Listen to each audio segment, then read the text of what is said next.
Isn't it refreshing when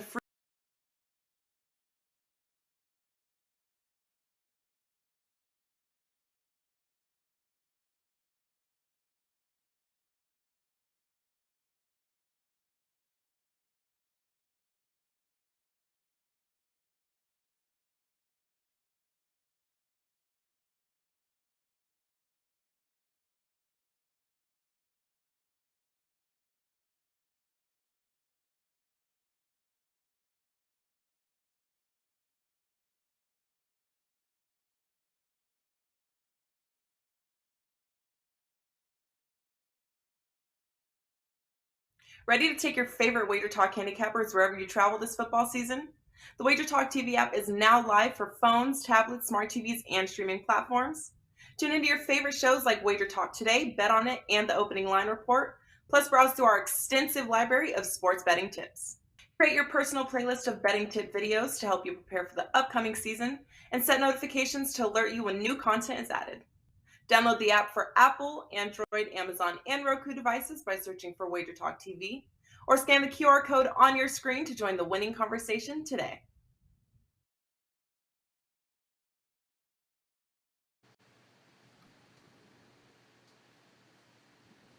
Well, we made it. Welcome back in, I think. I don't know. I've been finned on a Friday. That will all make sense to you in just a minute, but we do want to welcome you in, of course. It is the College Football Kickoff Show powered by WagerTalk.com. We've been talking week 2 football games, pretty much since Tuesday. But we got a couple of more that we want to fit in before the weekend gets here. And 3, actually, I think 3 fun games out west we're going to break down with 3 of the best at WagerTalk.com as we welcome in once again. I can't believe he came back. Just total full. Bryan Power in the house again, back from more abuse. We love that. And, of course, Bryan Leonard. And there he is, Tony Finn. Yes, why should we be the only ones that have to suffer with him? Welcome, Tony Finn. All right, Bryan Power, welcome in, my friend. It's a pleasure. It's good to see you haven't run out the door. You came back for more, my man. So what do you got going on this weekend? I mean, NFL is back as well, Bry. So what do you got for us at WagerTalk.com? Yeah, well, thanks for having me back, first of all. And secondly, look, I was feeling great at this time last week. Feeling even better when went down to bed Friday night, started 7-0 in the college football season, a couple miracle last-second wins with ODU, although they were covering already, and then Indiana, 26-10 the last 7 days. We're ready to roll into the weekend, and then Saturday happened. And we're dusting ourselves off, getting back at it, ready to have a much better weekend this weekend. Got 5 college plays loaded already, 1 for tonight, 4 for tomorrow, and then NFL. Full card's almost there. We got 1 more for Sunday night to add, and we have a 5% play max bet added for week 1. 6, 2, and 1 with 5% plays. So really excited about the weekend. Going to go get them this weekend. I love it, man. All right. I mean, the great thing about this time of year is there's pretty much football 7 days a week coming our way. So there's always something for everyone, not to mention Major League Baseball, Bryan Leonard. But, there's still the playoffs are just around the corner as well. So, and you and I both know hockey will be here before we know it. But what do you got going on for us heading into the weekend, Bryan Leonard? Well, I've got up an 8-pack of plays on Saturday in college football. I'm doing some money lines also this year, mostly underdogs. So, 8 plays on the Saturday card. And then our Sunday card, I've got a 4% and a 5% up there right now in the NFL. So looking forward to a big weekend. Unfortunately, I used the Rams in a teaser yesterday. Got over those key numbers, but I didn't realize that 20 was a key number, and it didn't help me. So we lost that one, but we start on the winning streak starting tonight. Yeah, that was interesting to say the least. The good news is the Bills are not going to lose a game the rest of the year, apparently, on Twitter. Tony Finn, welcome in, my friend. Good to see that you made it. It took half hour, but hey, you're here, man. That's all that matters. So talk to me, Finn. I know you're working. You work harder than a one-legged man in an ass-kicking contest, brother, because you got the articles rolling. I mean, you've got plays up. You're all over the place working for WagerTalk and, of course, the great news feed that we have there at the site. But what do you got locked and loaded for this weekend? Yeah, well, I have, much like Brian just described, my college is up. It's rocked. It's rolled, and other words that I better not use right now. Let's get to the business of football. My NFL is not quite complete. I'm waiting for a couple of reports, but we're close. 3 NFL up, 5. I'm ready for a big weekend. I'm ready for a fun weekend. I'm ready for some football. All right. Well, we're ready too. So let's dive in to game number 1, shall we? We're going to take a look at here, guys. How about the Beavs? Who doesn't like a good Beaver on a Friday, huh? How about the Oregon State Beavers to get it going, people? -1 as an opening number, taking on the Bulldogs, Fresno State. Boy, oh boy, anybody who thought Oregon State was overrated last week learned a valuable lesson.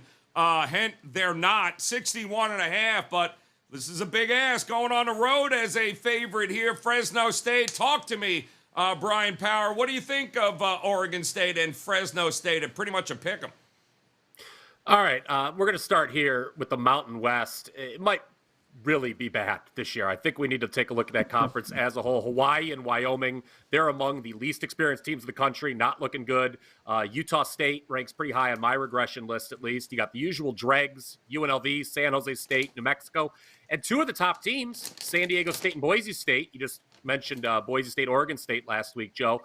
They got blown out by what could be at best called middle of the pack Pac-12 schools, Oregon State and Arizona. I don't think anyone had Arizona doing that to San Diego State. I know I didn't. So that brings us to Fresno State, who might be the Mountain West's only hope this year to make it to a New Year's Six Bowl. Can't say I learned much about them last week. 35-7 win over Cal Poly in the opener, 21-0 at the end of the first quarter. Oregon State, we know that they're 7-0 in Corvallis going back to last season. So there's a home field advantage now under Jonathan Smith, but they also forced 5 turnovers last week. Not going to do that every week. And bad news, this game is in Fresno, and they have lost 8 of 9 on the road, 0-6 the last 6 road openers. You look at Fresno State, head coach Jeff Tedford's got to be looking at this at must win. He's got 3 road games looming. Yes, one's at UConn, but the other 2 are USC and Boise. I think the home team should be favored here, despite what happened last week. I would lean towards Fresno. And temperature is supposed to be very warm, by the way. Yes. Saturday night. Great point. Absolutely great point. And that'll come into play, too, with the other game that we'll talk about here. But what do you think, Bryan Leonard? We've got Heat. We've got a Oregon State road team that's a favorite now. And Bryan Power was right? Being a favorite at Corvallis is one thing. Hopping on the road and expected to win is another. What do you think?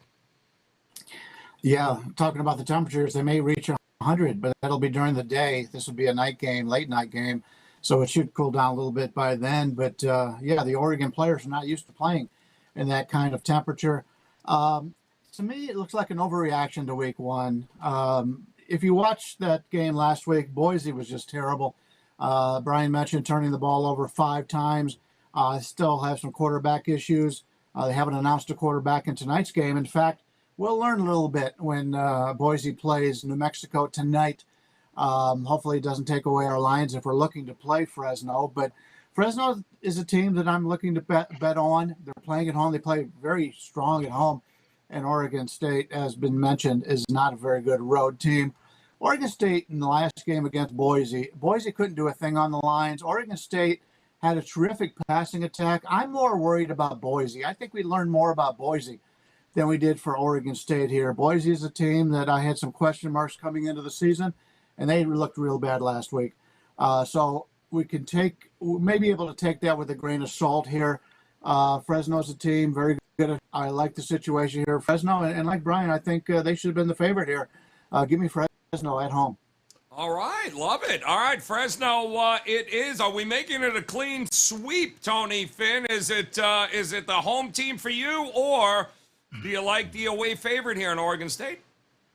It's funny, when I started doing my due diligence on this game, I got carried away and I overreacted. But I rarely overreact to a week 1 final score, especially one at the mid-major level. And the mid-major level here I'm referring to is the Pac-12. In my estimation, in my numbers, there was an overreaction to this. What is the gin special, right, on Saturday night, a bailout, blowout special event, late night Saturdays. Matchup found Oregon State taking a large lead, guys. They took a large lead into the locker room at intermission in Corvallis.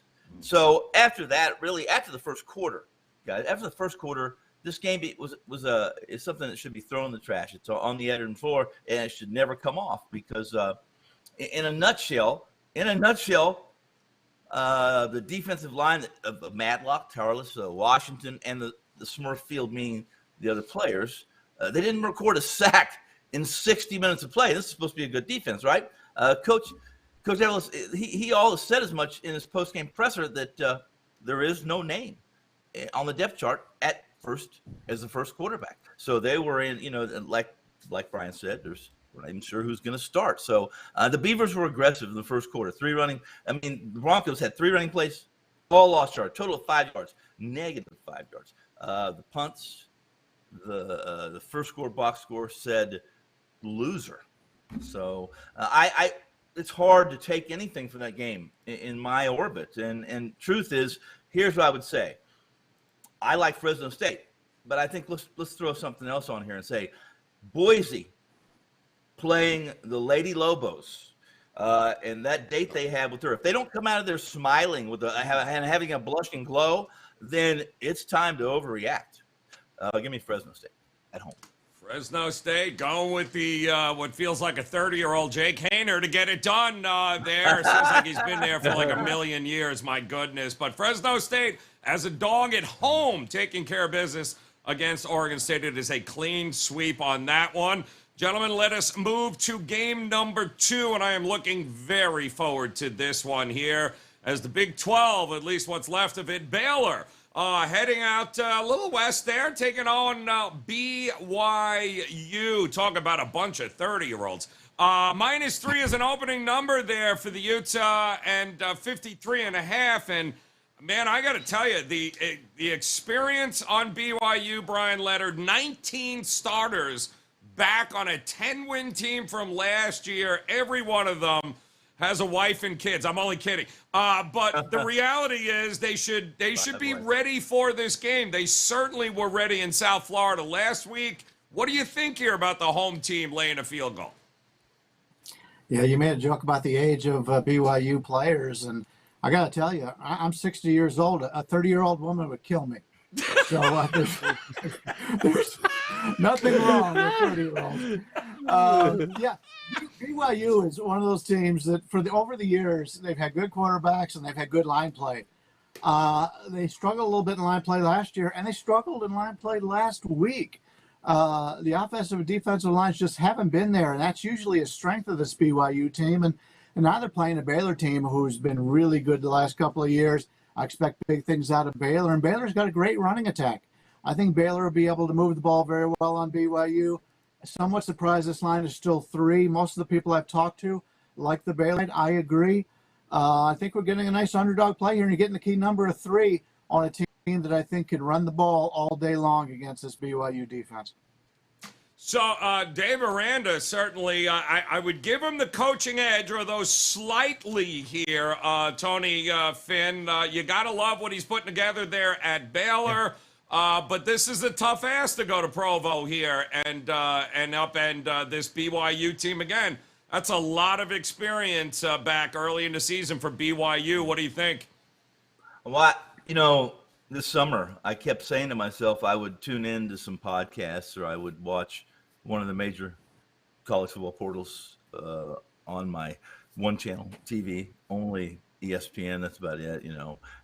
Long story short on that is all I heard about was how good and how strong and how dangerous this BYU Cougars team was going to be. And then we got close to the season and they started talking about Baylor. And as you described, the returning starters on both sides of the ball, right? Well, I think BYU's returning a little more dangerous. But I got nothing. I don't know about you guys. I got nothing from either one of these week 1 games that were routes for both of these teams. And unless Baylor goes into Provo and wins this game, or BYU wins it convincingly, I'm going to tell you the truth. I'm not going to take much from this game either, because this is a tough, like you just said, Joe, this is a tough trek, for Baylor to go up into altitude and play a team that's pretty good. So I completely passed on this game. I washed it off of my, off of my screen, off of my sheets, off of anything, so it wouldn't be, front and center and inside. I want it out of mind, and I'm passing this game, but I know what it's like. I don't know what it's like personally playing Utah in Provo, but I've had plenty of wins in Provo on lesser BYU teams, so I probably would be on the side of the guys who have 5 Ys. Bryan Power, what do you think here? Can the Big 12, can Baylor and Aranda, can they go to Provo? Are they going to win the trenches? It's a tough ask here in this matchup. Well, keep in mind, these teams are going to be conference rivals next season because BYU is moving to the Big 12. So something else, you talk about going out west for Baylor. I saw this note during the week. This is the furthest out west Baylor has been for a regular season game since 2006. I mean, it's not the longest trek in the world, but I think it's notable. It's late kick here in the Eastern time zone, so we shall see. Baylor's been on a bit of a roll. This is something I do know in these top 25 matchups. 7-1 their last 8 against the number when facing top 25 teams, and 5-0 against the number last 5 non-conference games. BYU 0-6 against the number last 6 home games against top 10 opponents. So those trends certainly favor the road team. It is a big revenge game, though, for the Cougs. Let's not forget that they had covered 7 in a row against Big 12 teams before they went to Waco last year and lost 38-24. It was interesting that they were ranked number 19 in the country at that time, and they were still a 5-point road dog to Baylor. Now, we learned Baylor was pretty good as the season progressed. Tony mentioned both teams off blowout wins, can't ascertain much there. But I'm with Bryan. I'd probably look at the points if I was going to play this one. When I was getting all my notes together this morning, I saw one book had it at 3.5. I don't know if it's still there. I didn't write down what book it was. I apologize to the listeners. But if that's out there, by all means, grab it. It's certainly not going to last for long if it still is even up there. But Baylor's probably the better football team, I would say. In Baylor. There's certainly been, this has been 3. It's been 3.5, been back to 3, back up to 3.5. So a lot of two-way action in the marketplace. Across the board in a lot of books, in fact. So it's an interesting game there in Provo. 2 top 25 teams getting ready to go out of here in week number 2. And boy, oh boy, this last one should be interesting too. How about Stanford taking on USC? The new look USC Trojans here. 8 was the opening number, 67.5. Now, this isn't your usual late night degenerate special. We got a 7:30 start time on this one here, Tony, Finn. And listen, USC, like them, hate them. A lot of people felt maybe, just maybe, the new coach and quarterback might have overvalued this team here a little bit in circles. What do you think here? What are we going to get? Because I got to tell you, a kid throwing the ball at Stanford there, was it Tanner McGee? Interesting quarterback themselves there for Stanford. What do you think of this one? Well, first, I think that's a good point. First and foremost, those who are already inside of this game on a number, one sideline or the other, this is quite a step up from Rice. So let's just remember that, okay? Well, because my question really coming into the week 1 was, are they being overvalued?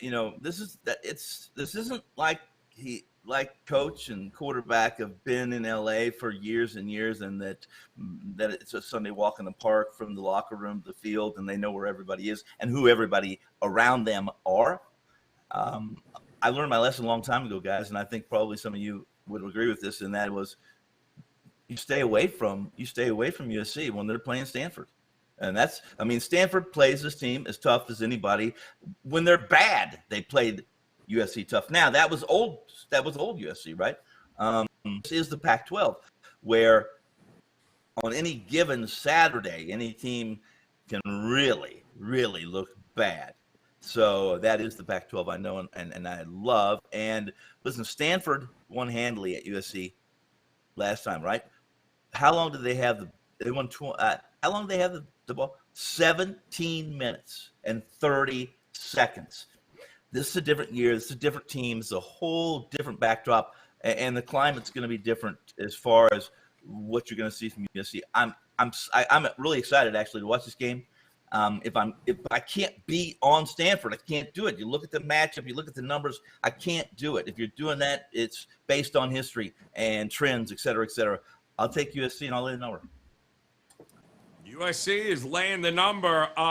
He's right. The history between these two teams, it's been interesting. I love the quarterback. I love this kid, Tanner McGee, but they can't run the ball, Stanford. If Stanford can't run, how are they going to go toe-to-toe with USC, Bryan Power? 8 seems cheap here a little bit, doesn't it? It does, and this is a massive troll job here by the producers having me talk about this game after USC humiliated me last week. I was one of those. I was one of those who thought USC was a little overvalued. I was like, come on, it's the first game. They're not going to cover a 30-plus point spot, but the line was not 40-something, rest assured. But look, it's important not to overreact, but I think it's pretty clear the Trojans deserve to be ranked highly despite being off the 4-win season. Lincoln Riley and all those transfers, they're ready to roll. I didn't doubt for a second this was going to be a good football team this year, but now what is the ceiling? History suggests there's going to be a team that makes the playoff that started outside the preseason top 10. Could it be the Trojans? I don't know, but let's not overreact to just one game. I'm sure we're all going to say that. Tony just did. But you can't go with Stanford. My goodness. They have lost 7 straight times to FBS opponents, and they've averaged just 14.3 points in those games. That's not winning football. Tough times in Palo Alto, even with a ton of starters back, 17 to be exact. Tony hit on the series history, and Stanford won last year. 42-28 is a 17-point dog out in the Coliseum. That I'd forgotten all about that. And they're also 6-2 the last 8 meetings, ATS. Home teams, won and covered 4 the last 5. But, as Tony said, clearly a different USC team from a year ago. The line is low, Joe. I would agree with that assessment. I'm not interested in laying it, though, after a blowout win like we saw in week 1. What I think I like is the Trojans over the team total of 37.5. Not a lot of team speed on the Stanford defense. An interesting note, the last 3 times USC-Stanford game has seen a total of 60 or higher. Game's gone over. This one's to follow suit. You got to figure it's USC doing the heavy lifting, right? By the way, they are at 11-0 straight up when favored by 7 or more on the road going back to 2014. But USC over 37.5 would be the way I play this one. All right, liking it up and over. I mean, they don't defend the run well, Stanford. We know USC can run the ball. They got one great NFL quality DB there at Stanford, but I'm pretty sure he can't cover all of those guys on USC, Bryan Leonard. So something has got to give in this game. What do you think it is? From a talent standpoint, USC is the clear favorite in this game. Problem is, if you've looked at the talent on these teams the last decade, USC's clearly had the better talent, and they don't win. As was pointed out last year, Stanford goes into USC, wins outright by 14 points. This is the first time on today's show I disagree with the other 2 panelists. USC is the team that number 1 is leaving the Pac-12, and it's a situation for me that they've gotten all the press. They bring in the new coach. Everything's up high. They struggled early in the first period last week, and then they poured it on. Now everybody's believing. Brian even talked about going against them last week. I can't back USC here. The line is shorter for a reason. There's a team that nobody cares about. They were lousy last year. I believe they went 3-8 last year. They weren't very good, and nobody's expecting anything out of them this year. This game is a Super Bowl for a team going up against the UCLAs and the USCs, and they always play them well. Granted, they don't have the talent. They have a decent quarterback. But I found a plus 268 on Stanford to win this game. I thought it was worthy of a wager. Don't know if they'll get there, obviously. But getting over a touchdown here at home, I got to go with Stanford. It's interesting. I mean, Tanner McGee, I believe Emmitt Smith's kid's on this team, too, as well. I think I read that earlier this week where Hall of Fame running back Emmitt Smith. Bryan Power, to me, it's got to be correlated. This opened up at 10 in some spots, and Bryan Leonard is right. It's going the other way here with Stanford. They don't win a shootout. Am I correct? Like, isn't their best way to sit there and just try and hold time of possession, take the air out of the ball? Or if this thing's a shootout and you like USC, you got to like the over, right? Yeah, and that's what I said with the team total. Right. And look, there was a time in my life, maybe 8 days ago, where I would have absolutely been looking at Stanford plus the points. But I am a little gun shy right now after what USC did to me. But yeah, I mean, you look at that movement. It's the old expression, somebody knows something, right? Right.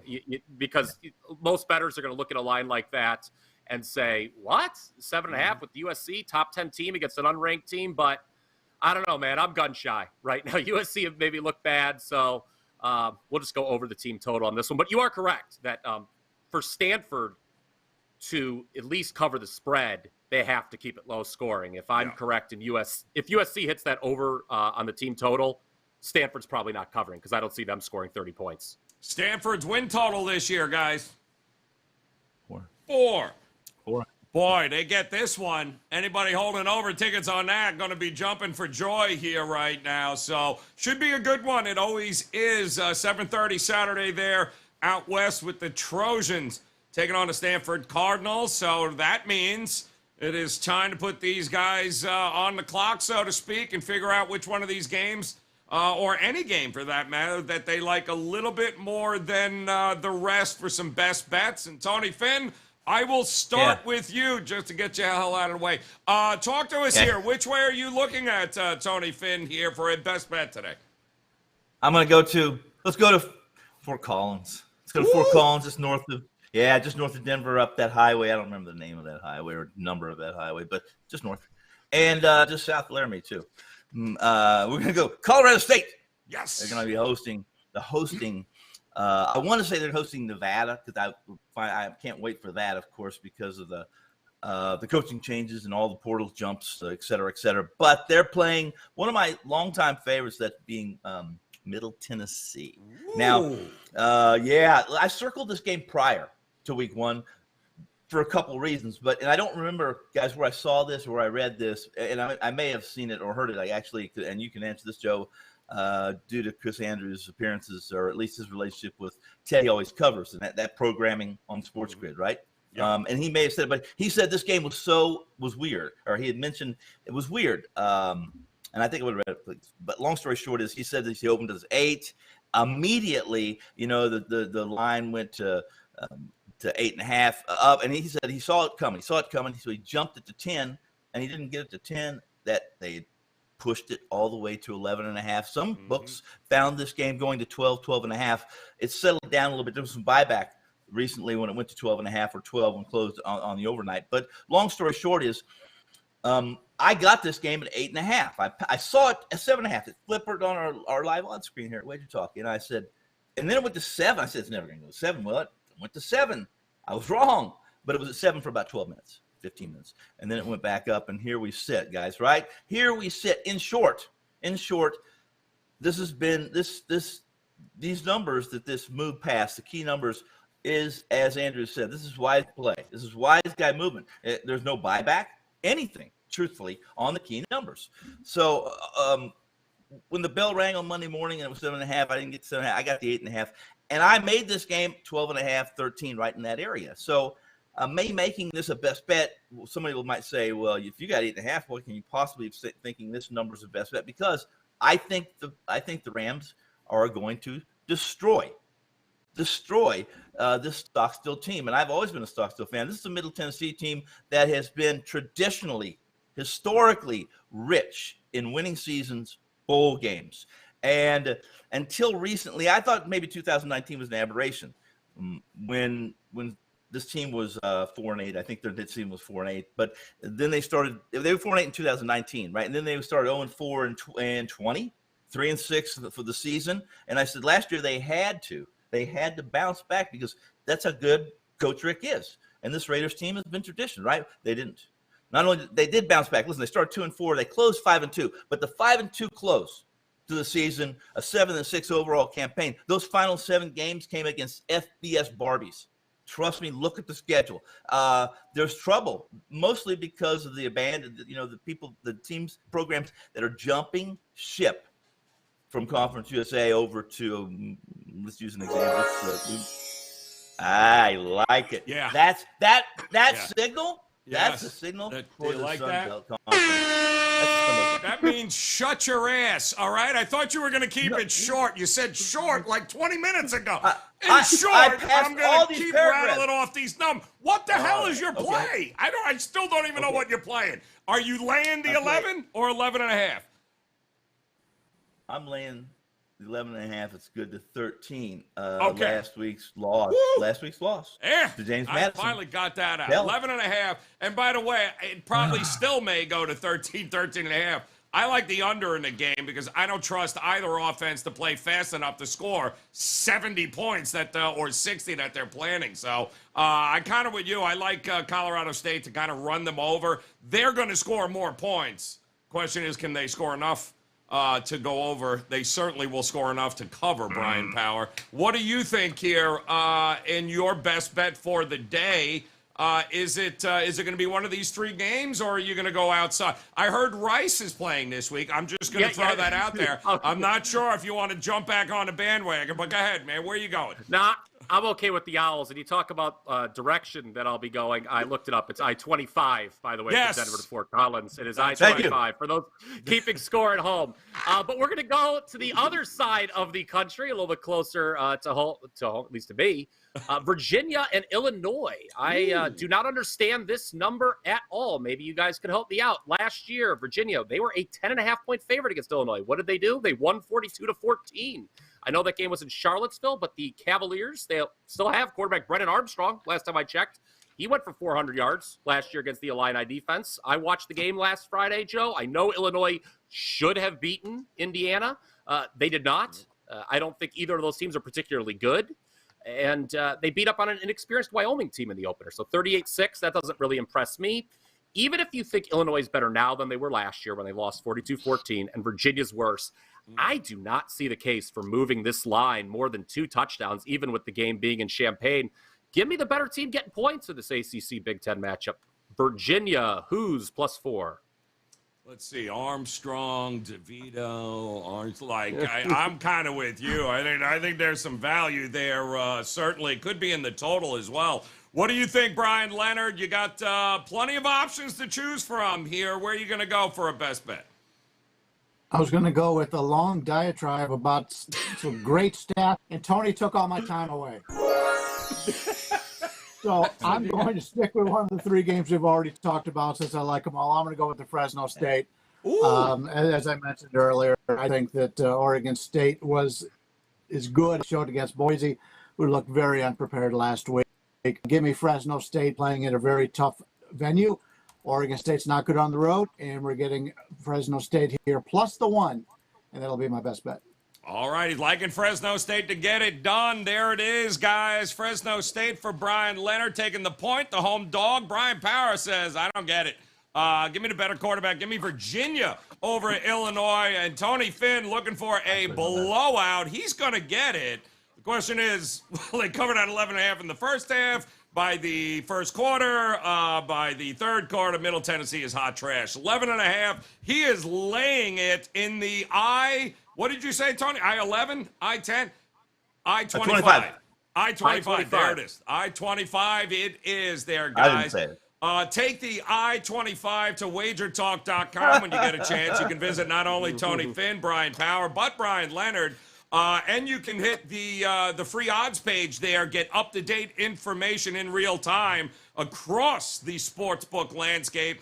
You are always, guys, and I repeat, always looking to get the best of the number. You can do that and track it for free over at WagerTalk.com. You heard Bryan Leonard, 8 plays up, ready to go. Tony Finn, MLB, college football, NFL, ready to go, as is Bryan Power. I don't think you're going to see Rice on the card this week. I could be wrong, but his plays and best bets are locked, and they are loaded at WagerTalk.com. That is it. Week 2, guys, should be a hell of a college football week. The good news is we'll be back again next week, getting ready for week 3, recapping it all and getting you ready to cash some tickets. That's what it is all about. Until then, on behalf of Bryan Power, Bryan Leonard, and Tony Finn, guys, we appreciate the time. Download the new WagerTalk TV app on your iPhone, on your Android, or your smart TV. Hit the bell in the upper right-hand corner on YouTube. Hit the subscribe button. Come back and join us next week. Let's cash those tickets. Good luck with your plays this weekend, guys. We'll talk to you again soon.